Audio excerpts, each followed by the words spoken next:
Hello, welcome to today's video where we will be tackling a very important fundamental question of marketing, which is, why did people really buy? And once you can answer this question, what do you do about it? We will be diving into all of that today.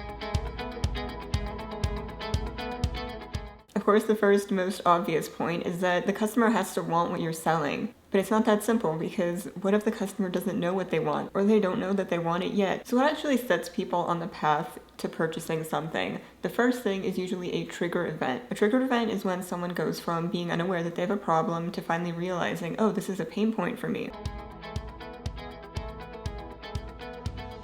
The four big categories of trigger events are situational, biological, emotional, and social. Let's take a look at these in more detail. Situational, maybe you got engaged, maybe you lost your job, maybe you're moving to a new home. Some situation in your life shifted to cause you to maybe seek out things that you wouldn't have before. You have biological things such as being cold or hungry. Maybe you want a warm piece of clothing or a particular food that you're craving, and it could be a more long-term biological factor as well, such as aging. Emotional could be things like a fear of missing out or comparing yourself to others, feelings of depression, insecurity. People could be out there looking for ways to limit those emotions. And finally, we have social. So maybe you have a friend going through a similar situation you are.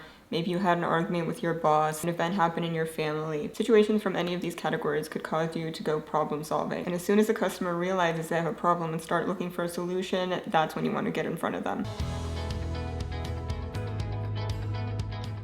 Let's take a look at an example to kind of help illustrate this in real life. What would this actually look like? So let's say that you get really tired every day in the afternoon and you have no idea what's causing it. So you try to reason through the problem and think of the first most obvious solutions. Maybe I need more exercise. Maybe I need to get more sleep at night. This point of trying to figure out where the problem is likely where people are going to start doing their research, and this is your perfect opportunity to appeal to their pain points and educate your customers. Provide some solutions for them. Don't straight up sell them things just yet, because right now they're not necessarily interested in buying. They just want to learn more about potential solutions, and if you come off too salesy, that could just end up steering them away from you. So for the time being, focus on educating and mentioning your service, but don't sell it to them quite yet. Let's talk a bit now about retargeting ads and what they can do for your business. If a customer decides to click on your website while researching, this will activate your Facebook and LinkedIn pixels, and this can help you re-message and move them down the funnel. If a prospect keeps seeing your brand, they're going to become more familiar of it, and this builds cognitive bias towards your brand. And continuously seeing your name over and over again builds an inherent trust that could be crucial to you making that sale, especially if that lead is aware that you can help solve their pain point. Right, that moment where a buyer is now certain they have a problem and looking for a solution,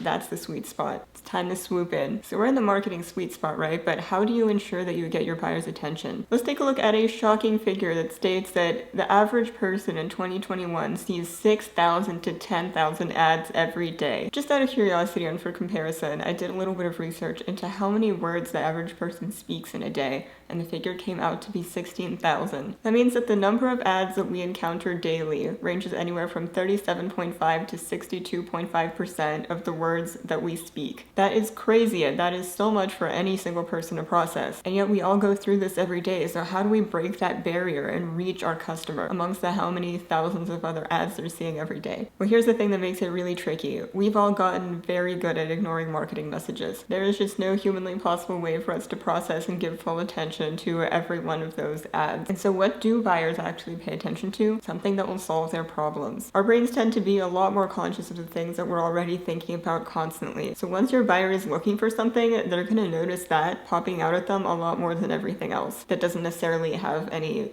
relevancy to their own life in that moment. So once you know you have a problem, you will inherently start looking for solutions, whether you notice it or not. And the interesting thing is, if you were to directly ask your buyer why they bought something, they may not be able to answer you, because so much of the process is something subconscious that we don't actively think about. Maybe your customer doesn't realize or doesn't want to admit the fact that the reason they purchased something was because of jealousy or feeling inadequate. Let's say I bought myself a very high-end watch. In a survey, if I were asked, why did you buy this watch? I would probably say because I like it, right? I like the look of this high-end watch. But maybe what I wouldn't say is I wanted to peacock and show off to everyone in my life that, look at me, I have this high-end watch, right? A lot of the times we won't actually get that in information from people, and they might not even realize it themselves when they're making that purchase. I might think, I just really like this watch, but deep down subconsciously, I want people to see that I own this watch. So all this to go back to the concept that the buyer's journey is messy. It is not at all a straightforward process, and that includes the technical aspects as well. I mean, there are so many places to bounce around to when looking for a solution to a problem. What if I try this? Or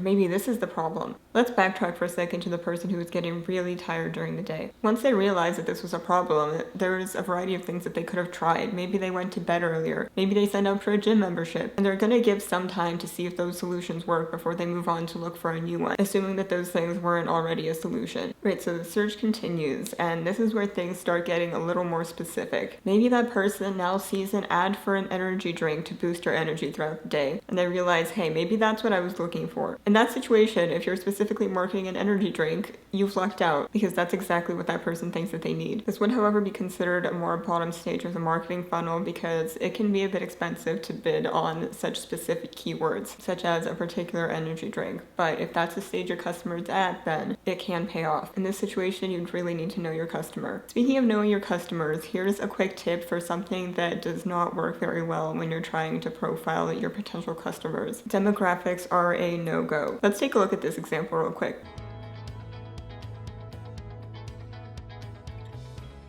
Demographically identical, but would you want to market the same way to these two personas? Most likely not. So try not to lean on demographics alone when you're making your marketing decisions. Okay, so we've talked through a bunch of points leading up to now, but what can you actually start doing today to increase your sales? Number one, interview your buyers, and not just the current ones. Interview your prospective and lost buyers as well. Each of these categories of customers can have some really valuable information for your business. Your current customers can tell you why they decided to buy your product. Your prospective customers can tell you why they're considering buying your product and any reservations they may have, and your lost customers can tell you why they considered buying your product and what was it that ended up turning them away in the end. Once you've gathered all this useful information from your customers, go ahead and summarize it up and use that to make the according changes to your sales process. Step 2 is investigating your buyers' trigger events. You can do this by researching some of your customers' most frequented forums, for example, Amazon, Reddit, Facebook, etc. See what they're talking about and see how they approach their problems to help you market towards them more effectively.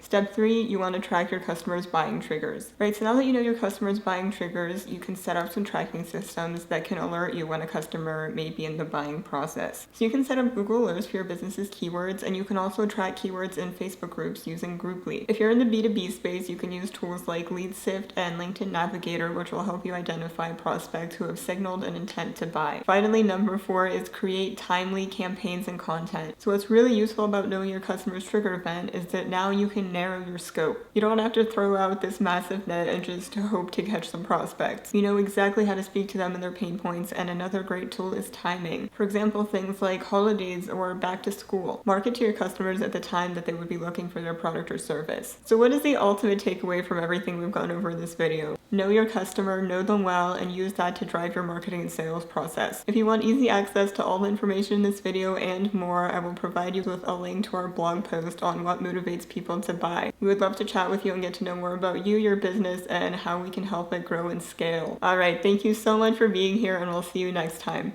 Bye-bye.